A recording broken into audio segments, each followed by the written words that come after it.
కేసీఆర్ బ్రేకులేస్తే చంద్రబాబుకే పండుగ. ఇదేంటి? వారిద్దరూ రాజకీయ మిత్రులు కాదు కదా. చంద్రబాబు పండుగగా భావించే స్థాయిలో కేసీఆర్ ఎలాంటి చర్యలైనా సరే ఎందుకు తీసుకుంటారు అనే అనుమానం సహజంగానే ఎవరికైనా కలుగుతుంది.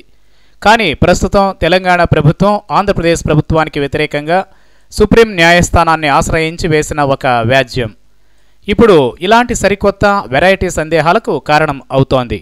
ఆంధ్రప్రదేశ్కు పెద్ద వరంగా మారుతుందనే భావనతో ప్రస్తుతం నిర్మాణం జరుగుతున్న పోలవరం ప్రాజెక్టుకు సంబంధించిన వ్యవహారం ఇది.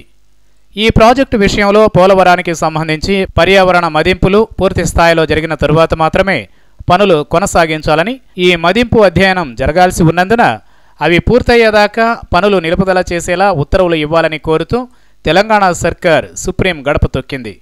గతంలో 30 లక్షల క్యూసెక్కులకు తగినట్లు డిజైన్ చేశారని, ప్రస్తుతం 50 లక్షల క్యూసెక్కులకు తగినట్లుగా మారుస్తున్నందున బ్యాక్ వాటర్స్లో ముంపు ప్రాంతాల పరిధి మారే ప్రమాదం ఉన్నదని కొత్తగా అధ్యయనం జరగాలని తెలంగాణ డిమాండ్ చేస్తోంది.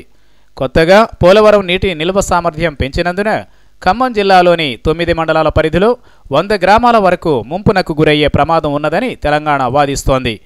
తాజాగా ఈ సరికొత్త డిమాండ్ తెరపైకి రావడంతో ఏం జరుగుతుందనేది చర్చనీయాంశమే.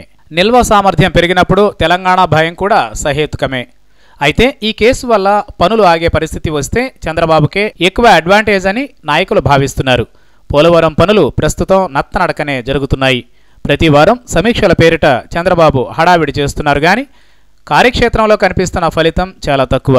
ఇదొక సమస్య కాగా అటు పోలవరానికి సంబంధించి పూర్తి ఖర్చు మాదే అని మాటల్లో హామీ ఇచ్చిన కేంద్ర సర్కారు ఇప్పటిదాకా 3 ఏళ్లలో నికరంగా ఇచ్చింది చాలా తక్కువ.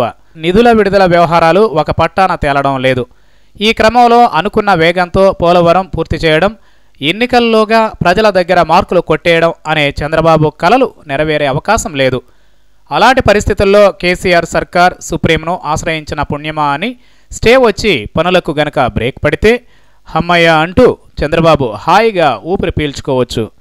ఒక రకంగా కేసీఆర్ ఏపీకి వ్యతిరేకంగా వేసిన కేసు ఆయన రాజకీయ శత్రువు చంద్రబాబు నాయుడుకు చాలా గొప్ప మేలు చేస్తుందని అంతా అనుకుంటున్నారు.